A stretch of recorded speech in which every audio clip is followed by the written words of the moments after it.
Hello दोस्तों, good evening. स्वागत है आप सभी का द स्टडी अड्डा में। तो आज की क्लास में हम डिस्कस करेंगे पंचकोशीय विकास के बारे में। तो जो आज का टॉपिक है ये चैप्टर 3 यानी आत्म की जो भारतीय अवधारणा है उसमें हम पहले ही पढ़ चुके हैं माइंड के बारे में। ऑलरेडी हमने डिस्कस किया माइंड यानी मन की अवधारणा को हम डिस्कस कर चुके हैं, मन माइंड के बारे में। इससे पहले मैंने इंटेलेक्ट के बारे में आपके साथ चर्चा की थी, बुद्धि, और मेमोरी यानी चित्त के बारे में और स्मृति के बारे में भी हम डिस्कस कर चुके हैं। अब भारतीय अवधारणा में बालक के विकास में पंचकोशीय विकास का बहुत महत्व है। क्या है ये पंचकोशीय विकास, इसको भी जानेंगे और इससे जुड़े जो भी टॉपिक है उन सबको समझेंगे। एक छोटी सी बात समझें कि घर है, एक घर है और उस घर में मान लो आप रहते हैं, पर उस घर की दीवारें टूटी हुई हैं या खराब हैं, उसमें सीलन आ जाती है, फर्श भी खराब है। तो क्या ऐसे घर में आप रहना पसंद करेंगे? ऐसे घर में आप रहना पसंद नहीं करेंगे। आप कहाँ रहना पसंद करेंगे? जहां सब कुछ सही हो, अच्छा हो, ठीक है, पूरी तरह बेहतर हो। इसी तरह अगर हम सिर्फ शरीर से अच्छे हैं या सिर्फ मन से अच्छे हैं, तो किसी एक विकास के परिप्रेक्ष्य में अगर हम बेहतर हैं और बाकी के जो विकास के परिप्रेक्ष्य हैं उसमें हम बेहतर नहीं हैं, तो इसका मतलब कि जो है कुछ ना कुछ समस्याएं लगातार सामने आती रहेंगी। तो भारतीय अवधारणा में भी यही कहा गया है कि पंचकोश का विकास। पंचकोश से क्या मतलब है? अन्नमय कोश, प्राणमय कोश, मनोमय कोश, विज्ञानमय कोश, आनंदमय कोश, इन्हीं के बारे में हम पढ़ेंगे।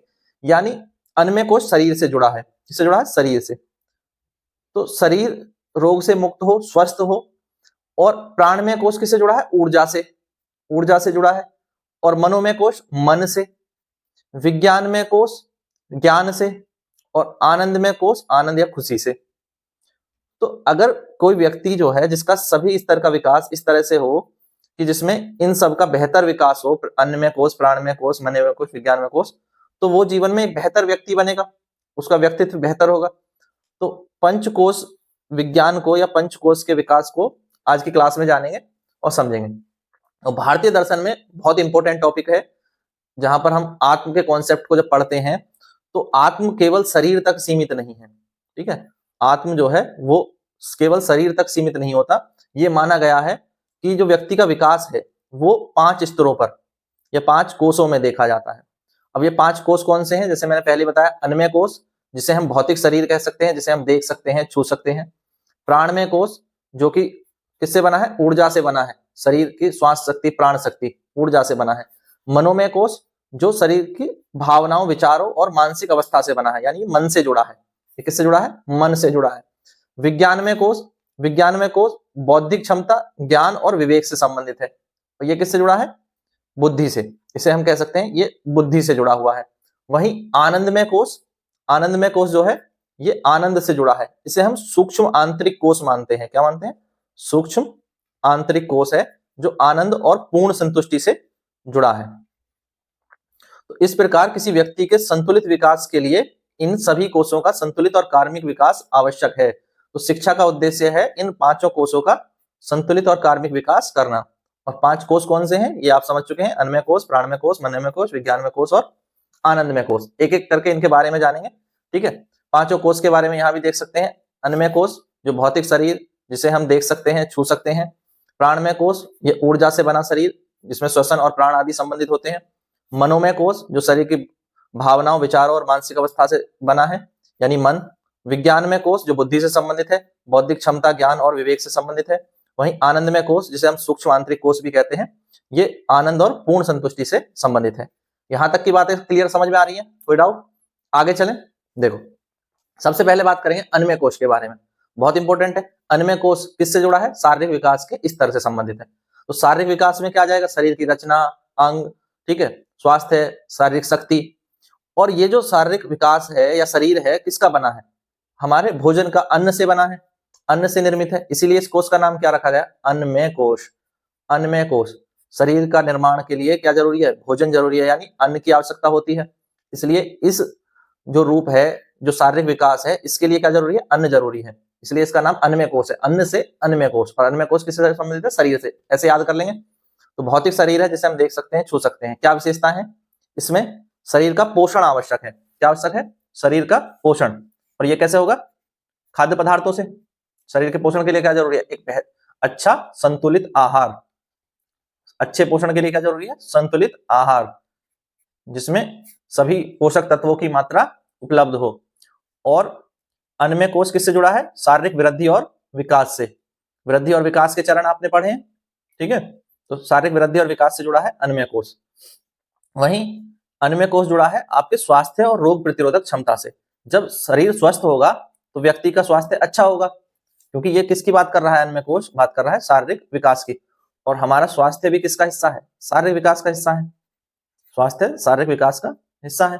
रोग प्रतिरोधक क्षमता अच्छी होगी जब अन्नमय कोश का विकास होगा और व्यक्ति अच्छा भोजन करेगा तो उसकी रोग प्रतिरोधक क्षमता क्या होगी? अच्छी होगी। शिक्षा में क्या भूमिका है अन्नमय कोश के विकास की?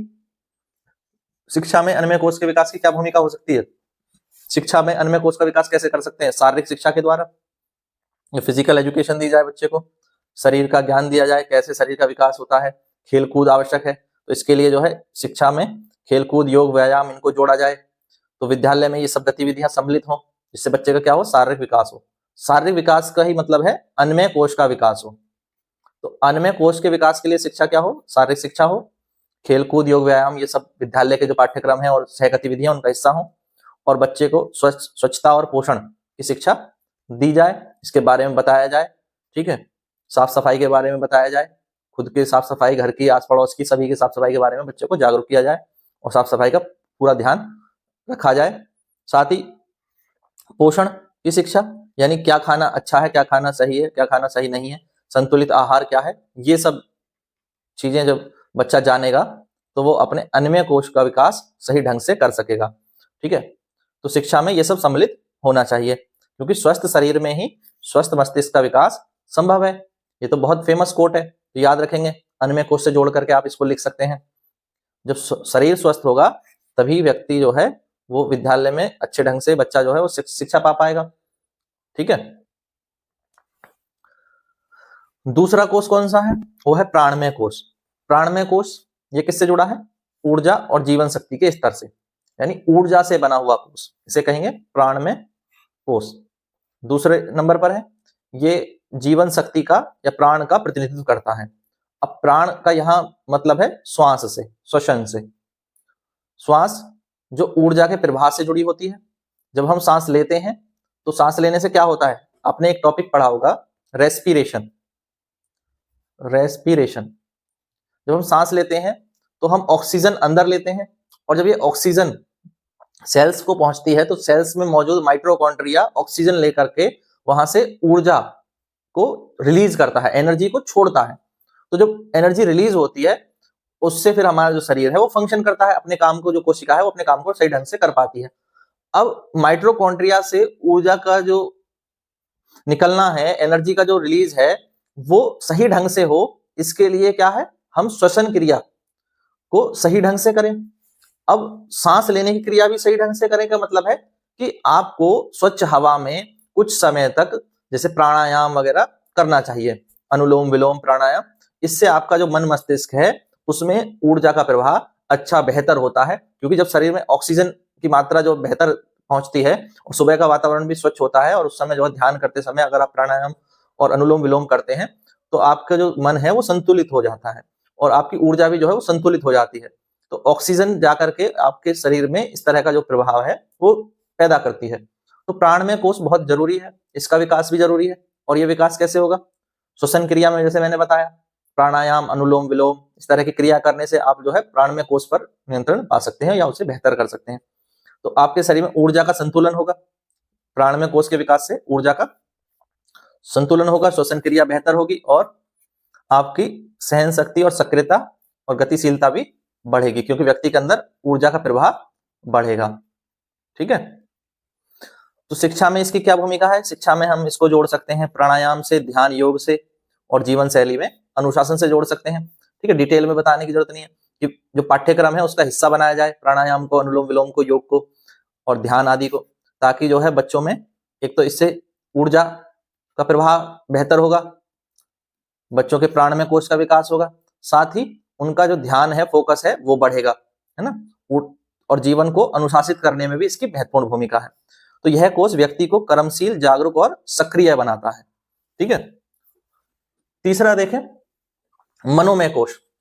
अब पिछले दो में कोई डाउट है तो पहले बता दो, अगर कोई डाउट है तो पिछले दो में मैं दोबारा बता दूंगा। आगे चलें। मनोमय कोश, मनोमय कोश क्या है? मन से जुड़ा है। और मन किससे जुड़ा है? विचारों से। और विचारों का बेहतर होना कैसे संभव होगा? जब मनोमय कोश का विकास होगा। तो भावनाओं और विचारों से मिलकर बना कोश कौन सा है? मनोमय कोश है। इसमें हम इसको कह सकते हैं मानसिक और भावनात्मक विकास का स्तर। तो पहले में शारीरिक विकास हमने देखा, शारीरिक विकास। उसके बाद दूसरा था प्राणमय कोश, ऊर्जा का विकास। फिर मानसिक स्तर का विकास, मनोमय कोश। तो मन से जुड़े हुए विचार, भावना, कल्पना, स्मृति और संवेग, इससे संबंधित है मनोमय कोश। क्या विशेषता है? सोचने समझने की क्षमता का विकास होना चाहिए, भावना और संवेगों का विकास और उन पर नियंत्रण, ये मनोमय कोश में आता है। कि व्यक्ति जो है अपनी भावनाओं को सही रूप से नियंत्रित कर सके और सही रूप पर अपनी भावनाओं को प्रकट कर सके, सही समय पर प्रकट कर सके। तो इस कोश का विकास भावनाओं पर नियंत्रण और प्रकटीकरण से होता है। सोचने समझने की क्षमता के विकास से भी इस कोश का विकास होता है। ये कोश व्यक्ति की रुचि, अभिरुचि, प्रेरणा से जुड़ा है, पसंद नापसंद से जुड़ा है कि व्यक्ति को क्या पसंद है क्या नहीं पसंद है, उस हिसाब से व्यक्ति के मनोमय कोश का विकास होता है। इच्छाओं पर नियंत्रण करना व्यक्ति को आता है या नहीं आता है, ये भी किससे जुड़ा है? मनोमय कोश से जुड़ा है। तो ये इसकी कुछ मुख्य विशेषताएं होती हैं। शिक्षा में क्या भूमिका होगी मनोमय कोश की? शिक्षा में इसकी भूमिका यह है कि मनोमय कोश का विकास अगर व्यक्ति का होता है, मानसिक स्तर का विकास होता है, तो इससे व्यक्ति की सृजनात्मकता का विकास होता है, क्रिएटिविटी का। और क्रिएटिविटी जब व्यक्ति का मानसिक स्तर का बेहतर विकास होगा, तभी वो जो है भाषा, साहित्य, कला इत्यादि में जो है अपनी रुचि रख पाएगा। और इन सब विषयों में अपनी दक्षता हासिल करने के लिए भी मानसिक स्तर और भावनात्मक स्तर से व्यक्ति को बेहतर होना बहुत आवश्यक है, उसका विकास होना बहुत आवश्यक है।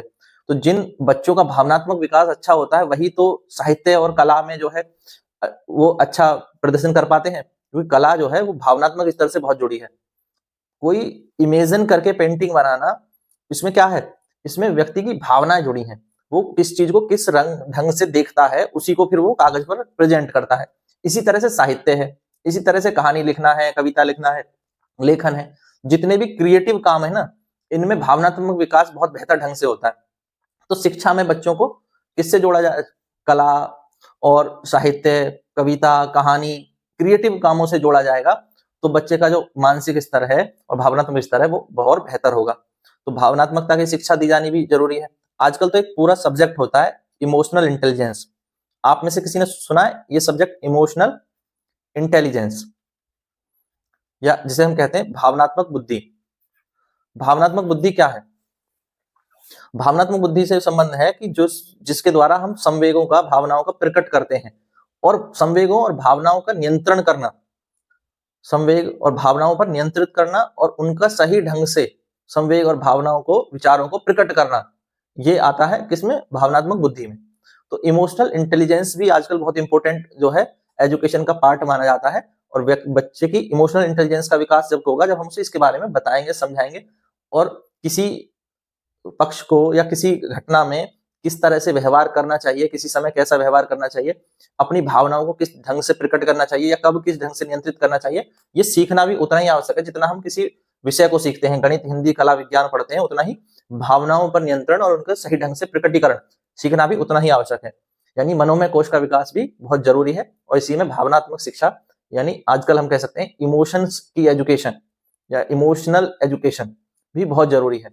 आपने देखा होगा जो लोग अपने भावनाओं को कम प्रकट करते हैं, तो उनका व्यवहार कुछ अलग होगा, और जो लोग अपनी भावनाओं को सही ढंग से प्रकट कर पाते हैं, उनका कॉन्फिडेंस और उनका व्यवहार जो है वो अलग होगा। तो भावनाओं को नियंत्रित करना और उन्हें सही ढंग से प्रकट करना, ये भी आना बहुत जरूरी है। इसके बाद सामाजिक व्यवहार का विकास।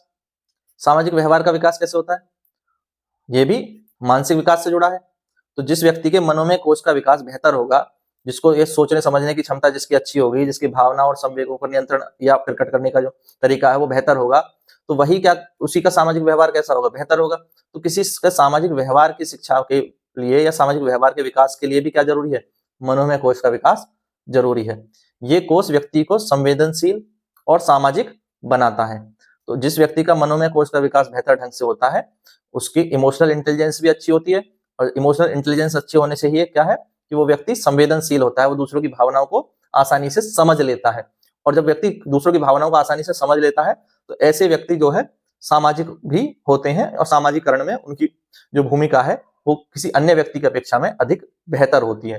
तो मन में को इसके बारे में आप इतनी सारी बातें जान गए हैं, अब इसके बारे में आप लिख सकते हैं, आराम से लिख लेंगे, कोई दिक्कत नहीं आनी चाहिए। इसी तरह विज्ञान में कोष के बारे में मैं बात करूं तो जो बौद्धिक स्तर से जुड़ा है या विवेक से जुड़ा है, तो बौद्धिक स्तर से जुड़ा हुआ यानी इंटेलिजेंस से जुड़ा हुआ स्तर इसको माना गया है। ये किसी व्यक्ति की बौद्धिक क्षमता, ज्ञान और विवेक से संबंधित होता है। ये किसी व्यक्ति की बौद्धिक क्षमता, ज्ञान और विवेक से संबंधित होता है। तो शरीर का वो भाग जिसके द्वारा हम निर्णय ले पाते हैं, सोचने समझने के कार्य कर पाते हैं, जिसके द्वारा व्यक्ति में विवेक और धैर्य का विकास होता है, उस कोष को कहा गया है विज्ञानमय कोष। तो विज्ञानमय कोष किससे जुड़ा है? ज्ञान, तर्क, विवेक, निर्णय और आत्मचिंतन की शक्ति से संबंधित है। ठीक है, तो इसकी क्या विशेषता हुई? विवेकशीलता। विवेकशीलता, विज्ञानमय कोष की विशेषता क्या है? विवेकशीलता, यानी व्यक्ति सोच समझकर निर्णय करने की क्षमता, सोच समझकर निर्णय करने की क्षमता, इसको कहते हैं विवेकशीलता। ठीक है, और ये विज्ञानमय कोष की विशेषता है। तर्क शक्ति, ये भी कि आप जो है किसी विचार के सकारात्मक और नकारात्मक दोनों पहलुओं पर ठीक ढंग से विचार कर सकते हैं, इसी को कहा जाता है तर्क शक्ति। ठीक है, तो सकारात्मक और नकारात्मक पक्षों में तुलना करने, समझने और उनका जो है एक विश्लेषण करने की जो क्षमता है वो किससे जुड़ी होती है? तर्क शक्ति से। और जब किसी व्यक्ति की विवेकशीलता और तर्क शक्ति का बेहतर विकास होता है तो उसके नैतिक निर्णयों में भी ये नजर आता है, क्योंकि ज्ञान के विकास के साथ साथ तर्क शक्ति का विकास व्यक्ति के नैतिक विकास के लिए बहुत योगदान देता है ना। तो नैतिक निर्णय किस आधार पर लिए जाते हैं? क्या सही है और क्या गलत है। और सही और गलत का ज्ञान अगर व्यक्ति को है कि क्या सही है और क्या गलत है, और उसके बाद उसकी बुद्धि का विकास हुआ है, तर्कशीलता का विकास हुआ है, तर्क और विवेक के द्वारा और ज्ञान के द्वारा कोई व्यक्ति नैतिक निर्णय लेता है। तो यानी विज्ञान में कोष की विशेषता क्या हुई? नैतिक निर्णय लेना। शिक्षा में क्या भूमिका है? शिक्षा में भूमिका है कि व्यक्ति के विज्ञान में कोष का विकास जरूर होना चाहिए, क्योंकि इससे जो है व्यक्ति में वैज्ञानिक दृष्टिकोण का विकास होता है। तो बालक में वैज्ञानिक दृष्टिकोण का विकास क्या है कि बालक जो है एक सही ढंग से, तार्किक ढंग से किसी भी विषय पर सोच पाए, सही ढंग से या क्रमबद्ध ढंग से सोचने समझने की, तर्क करने की क्षमता को ही वैज्ञानिक दृष्टिकोण कहा गया है। किसी भी चीज को ऐसे ही नहीं मान ले कि हाँ कि फलाने ने कह दिया या ये जो पीढ़ियों से चला आ रहा है या ये जो है सिद्धांत है, तो हम उसको इस ढंग से नहीं मानते। हम इस ढंग से मानते हैं किसी चीज को कि क्या ये सही है या क्या ये गलत है, या जो बात बताई जा रही है वो सैद्धांतिक रूप से, फैक्चुअल रूप से सही है, या उसे सिद्ध किया जा सकता है या नहीं किया जा सकता है। तो वैज्ञानिक दृष्टिकोण जो है इस पर आधारित होता है, निष्कर्षों और परिणामों पर आधारित होता है, निष्कर्ष और परिणामों पर आधारित होता है। तो व्यक्ति के विज्ञान में कोष का विकास व्यक्ति के वैज्ञानिक दृष्टिकोण का विकास करता है। वहीं व्यक्ति की समस्या समाधान की जो कौशल है उसका विकास भी होगा, तो विज्ञान में कोष का विकास होगा। समस्या समाधान कौशल के विकास से जुड़ा है विज्ञान में कोष का विकास। तो जैसे बच्चा जो है गणित में, विज्ञान में या अन्य विषयों में जो है समस्याओं का समाधान करता है, और जब वो समस्याओं का समाधान करता है धीरे धीरे उसके अंदर एक समस्याओं के समाधान करने की क्षमता का विकास हो जाता है कि किस क्रम में किसी प्रॉब्लम को हम पहले देखें, उसका एनालिसिस करें, फिर उसको सॉल्व करें किस स्टेप बाय स्टेप। तो ऐसे करके जब व्यक्ति जो है बार बार उन क्रियाओं को करता है तो वही व्यक्ति का समस्या समाधान के कौशल का विकास होता है, और इसी से जो है उस व्यक्ति का, बालक का वैज्ञानिक दृष्टिकोण विकसित होता है। ठीक है, और वैज्ञानिक दृष्टिकोण विकसित होने से नैतिक मूल्य और नैतिकता और मूल्य की शिक्षा, ये भी जो है विज्ञान में कोष के विकास से जुड़े हैं। विज्ञान में कोष के विकास से नैतिक शिक्षा कैसे जुड़ी है बताओ? क्योंकि नैतिक निर्णय लेने के लिए सही और गलत का पता होना चाहिए, और सही और गलत का पता कब होगा? जब शिक्षा में ये बताया जाए, यानी नैतिक शिक्षा का ज्ञान दिया जाए। तो बालक को नैतिक शिक्षा और मूल्यों की शिक्षा जो है उसके नैतिक निर्णयों में सहायक बनेगी, और नैतिक निर्णय अगर वो सही ढंग से ले पाएगा तो इसका मतलब उसके विज्ञान में कोष का विकास सही ढंग से हुआ है। ये बात समझ रहे हैं? कैसे जोड़ करके देखें हम नैतिक शिक्षा से। तो नैतिक शिक्षा में क्या बताती है? क्या सही है, क्या गलत है, क्या करना चाहिए, क्या नहीं करना चाहिए। और जब व्यक्ति को सही गलत का ज्ञान होता है उसी आधार पर वो नैतिक निर्णय लेता है। और अगर किसी व्यक्ति का सही गलत का ज्ञान जो है वो बेहतर हुआ है, इसका मतलब उसके विज्ञान में कोष का विकास बेहतर हुआ है। तो यह कोष हमें सही गलत में भेद करना सिखाता है। क्लियर है? नेक्स्ट देखें, आनंदमय कोष। आनंद से जुड़ा हुआ यानी संतुष्टि से, पूर्ण संतुष्टि से जुड़ा हुआ कोष। इसको सूक्ष्म आंतरिक कोष माना गया है और ये भी माना गया है ये मानव जीवन की सर्वोच्च अवस्था है, विकास की सर्वोच्च अवस्था हम इसको कह सकते हैं। जब व्यक्ति इस स्टेज पर पहुंच जाए कि उसे आत्मिक शांति, संतोष और आनंद की अनुभूति होने लगे, या हम कहें पूर्णता की अनुभूति होने लगे, उसके लिए कुछ भी जो है अब अशांति का कारण नहीं बचा, उसके अंदर कोई इस तरह का जो है परेशान करने वाली कोई वो मानसिक स्तर का नहीं रहा, वो पूरी तरह संतुष्ट हो व्यक्ति अपने जीवन से। और जब व्यक्ति अपने जीवन से पूरी तरह संतुष्ट होता है तो वो पांचवी अवस्था को प्राप्त कर लेता है, या कहें कि आनंदमय कोष के स्तर को प्राप्त कर लेता है। तो मानव जीवन की सर्वोच्च अवस्था इसको माना गया है, इसमें आत्मिक शांति, संतोष और आनंद की अनुभूति होती है। आत्म संतोष से जुड़ा है। अगर कोई व्यक्ति ऐसा है कि जिसका जो इच्छाएं हैं और लालच है वो खत्म ही नहीं हो रहा, आज किसी के पास कार है, कल उसको 4 कार चाहिए, कार है तो उसे जहाज चाहिए, अपना पर्सनल जेट विमान चाहिए, या खुद के लिए जो है एक प्लॉट है 4 लेने हैं, 4 है 10 लेने हैं। इच्छाओं का कभी अंत नहीं होता, और जब इच्छाओं का कभी अंत नहीं होता तो ऐसे व्यक्ति को कभी आत्मसंतोष की प्राप्ति नहीं होती, वो हमेशा जो है चिंता से ग्रस्त और परेशानी से ग्रस्त ही पाए जाते हैं।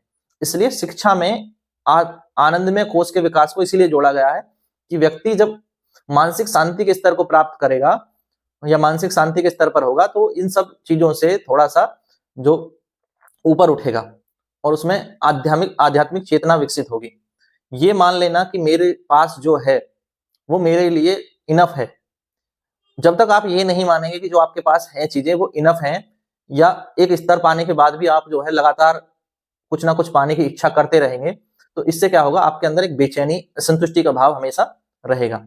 तो बेचैनी और असंतुष्टि का भाव ना हो तो इसके लिए क्या है, आत्मसंतोष की भावना का विकास किससे जुड़ा है, आनंदमय कोष से जुड़ा है। मानसिक शांति भी किसकी विशेषता है, आनंदमय कोष की विशेषता है। आध्यात्मिक चेतना का विकास ये भी किससे जुड़ा है, आनंदमय कोष से जुड़ा है। आप समझ रहे हैं सारी बातों को।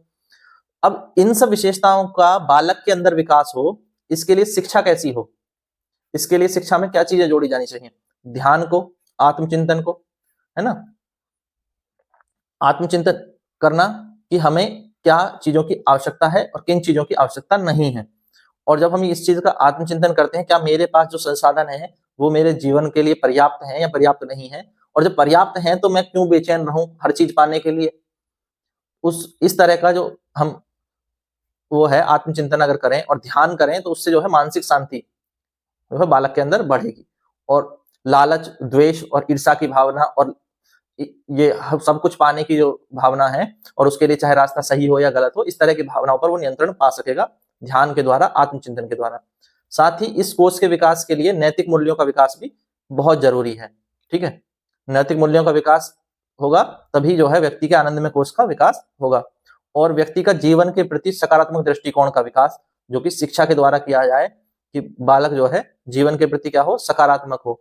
और ये ध्यान रखे कि अगर मेरे पास 100 रुपया है तो मैं, और मेरा काम 50 रुपया में चल जा रहा है, तो मुझे जो है बहुत अधिक पाने की लालसा करने के बजाय मुझे ये ध्यान देना है कि मेरे जीवन का जो गुणवत्ता है वो बेहतर है कि नहीं है। जीवन की गुणवत्ता पर ध्यान दे करके व्यक्ति अपने आप को आत्मसंतुष्टि से जोड़ सकता है और आनंदमय कोष का विकास कर सकता है। तो जीवन को अर्थ देना और उद्देश्य प्रदान करने का काम कौन करता है, आनंदमय कोष करता है। ठीक है, तो इस कोष के विकास के लिए क्या जरूरी है, ध्यान, आत्मचिंतन, नैतिक मूल्यों का विकास, जीवन के प्रति सकारात्मक दृष्टिकोण। तो इन सब चीजों का विकास किसके द्वारा होना चाहिए, शिक्षा के द्वारा, ताकि व्यक्ति में आत्मसंतोष, मानसिक शांति और आध्यात्मिक चेतना का विकास हो, जो कि आनंदमय कोष की विशेषताएं हैं। क्लियर है, समझ गए। नेक्स्ट देखें, तो पंचकोशीय विकास का शैक्षिक महत्व क्या है, क्योंकि हम इसको ब्रिज कोर्स के तहत पढ़ रहे हैं, तो शिक्षा में क्या महत्व है, ये बात करता है बालक के समग्र विकास की। पंचकोशीय विकास में आपने देखो शारीरिक विकास भी था, मानसिक विकास की बात हुई, बौद्धिक, भावनात्मक, आध्यात्मिक सभी विकास की बात हुई पांचों कोष में, अन्नमय कोष, प्राणमय कोष, मनोमय कोष, विज्ञानमय कोष और आनंदमय कोष में सभी आ जाते हैं। शारीरिक शिक्षा, शारीरिक विकास की बात किसमें हो रही है, देखो अन्नमय कोष में हो रही है। ठीक है, प्राणमय कोष में भी मानसिक विकास की बात हो रही है, और मनोमय कोष में भी मानसिक और बौद्धिक, भावनात्मक तीनों विकासों की बात हो रही है। ठीक है, विज्ञानमय कोष में बौद्धिक विकास भी जुड़ा है ना, विज्ञानमय कोष में बौद्धिक विकास जुड़ा है, और आनंदमय कोश से क्या जुड़ा है? आनंदमय कोश से जुड़ा है आपका आध्यात्मिक विकास या मानसिक संतुष्टि का विकास। तो पंचकोशीय विकास को अगर शिक्षा से जोड़ा जाएगा तो शिक्षा कैसी होगी? मूल्यों पर आधारित शिक्षा होगी, यानी व्यक्ति के जीवन में नैतिकता, अनुशासन और आत्म संयम जैसे जो तत्व हैं इनका विकास हो। बालक का नैतिक विकास पर ज्यादा बल दिया जाए। तो पंचकोशीय विकास किससे संबंधित है? मूल्य आधारित शिक्षा से भी संबंधित है। और भारतीय शिक्षा के दर्शन का आधार है पंचकोशीय विकास, क्योंकि आधुनिक शिक्षा में अगर हम सांस्कृतिक शिक्षा को, मूल्यों की शिक्षा को, नैतिकता की शिक्षा को जोड़ दें तो ये व्यक्ति के एक बेहतर विकास के लिए आवश्यक तत्व है। क्योंकि सिर्फ जो है अगर शिक्षा जो है व्यवसाय के लिए होगी तो व्यक्ति के चरित्र का निर्माण कैसे होगा, व्यक्ति के अंदर नैतिकता का निर्माण कैसे होगा? तो शिक्षा में पंचकोशीय विकास की अवधारणा को इसीलिए जोड़ा गया कि बालक व्यावसायिक शिक्षा के साथ साथ या रोजगार के लिए शिक्षा प्राप्त करने के साथ साथ अपनी आत्मा की संतुष्टि के लिए, नैतिकता के लिए, मूल्यों के विकास के लिए शिक्षा प्राप्त करें और इनसे उनका इस प्रकार का विकास भी हो। तो ये भी आवश्यक है। ठीक है। संतुलित व्यक्तित्व के निर्माण के लिए भी पंचकोशीय विकास की शिक्षा आवश्यक मानी गई है, क्योंकि केवल ज्ञान नहीं, चरित्र का निर्माण करना शिक्षा का उद्देश्य होना चाहिए। तो संतुलित विकास कब होगा? जब व्यक्ति के ज्ञान के पक्ष के साथ साथ उसका मानसिक, शारीरिक, बौद्धिक, भावनात्मक, सामाजिक, आध्यात्मिक सभी पक्षों का विकास हो, तभी एक व्यक्ति के संतुलित व्यक्तित्व का निर्माण होगा। मानसिक स्वास्थ्य के लिए क्या आवश्यक है? कि तनाव मुक्त और संतुलित जीवन। और तनाव मुक्त और संतुलित जीवन कैसे प्राप्त होगा? जब उसके मनोमय कोश का विकास हो, या मैं कहूं कि जब आनंदमय कोश का विकास हो, या मैं कहूं जब विज्ञानमय कोश का विकास हो। तो यानी पंचकोशीय विकास किससे जुड़ा है? व्यक्ति के तनाव मुक्त और संतुलित जीवन से जुड़ा है। जीवन कौशल का विकास भी किससे जुड़ा है? पंचकोशीय विकास से जुड़ा है। इसलिए शिक्षा में जो है इसको जोड़ा जाना चाहिए, क्योंकि ये व्यक्ति को क्या सिखाता है? आत्मनियंत्रण, विवेक और निर्णय करने की क्षमता। आत्मनियंत्रण किससे जुड़ा है? आत्मनियंत्रण मनोमय कोश के विकास से जुड़ा है, मनोमय कोश के विकास से जुड़ा है। और विज्ञानमय कोश के विकास से जुड़ा है। विवेक किससे जुड़ा है? विज्ञानमय कोश के विकास से जुड़ा हुआ है। निर्णय क्षमता भी किससे जुड़ी है? विज्ञानमय कोश के विकास से जुड़ी हुई है। तो एक आनंदपूर्ण अधिगम के लिए, सीखने की प्रक्रिया को आनंददायक बनाने के लिए पंचकोशीय विकास की अवधारणा को शिक्षा से जोड़ा जाए, ताकि सीखने की जो प्रक्रिया है वो बोझिल ना होकर के आनंदमय हो। इसलिए पंचकोशीय विकास की अवधारणा को भारतीय शिक्षा में और दर्शन में महत्वपूर्ण माना गया है। तो आज की जो हमने बात की, ये इन सभी पांचों कोशों पर बात की, और शिक्षा में जो है इसका क्या महत्व है इस पर बात की। अभी कोई डाउट है तो एक बार कमेंट बॉक्स में बता दें। फिर आज की क्लास को यहीं समाप्त करेंगे और कल नया चैप्टर स्टार्ट करेंगे, चैप्टर नंबर 4। ठीक है, उसे डिस्कस करेंगे नेक्स्ट क्लास में। कहीं कोई डाउट है तो आप कमेंट बॉक्स में पूछ सकते हैं। ठीक है, जो भी कोई डाउट होगा वहीं कमेंट बॉक्स में मैं आपको रिप्लाई कर दूंगा। तो आज की क्लास को यहीं समाप्त करते हैं। वीडियो पसंद आया तो लाइक जरूर करें, शेयर करें और चैनल को सब्सक्राइब करना ना भूलें। Thank you, thanks for watching. अब एग्जाम की तैयारी को और बेहतर करने के लिए हमारे चैनल को लाइक, शेयर और सब्सक्राइब करना ना भूलें।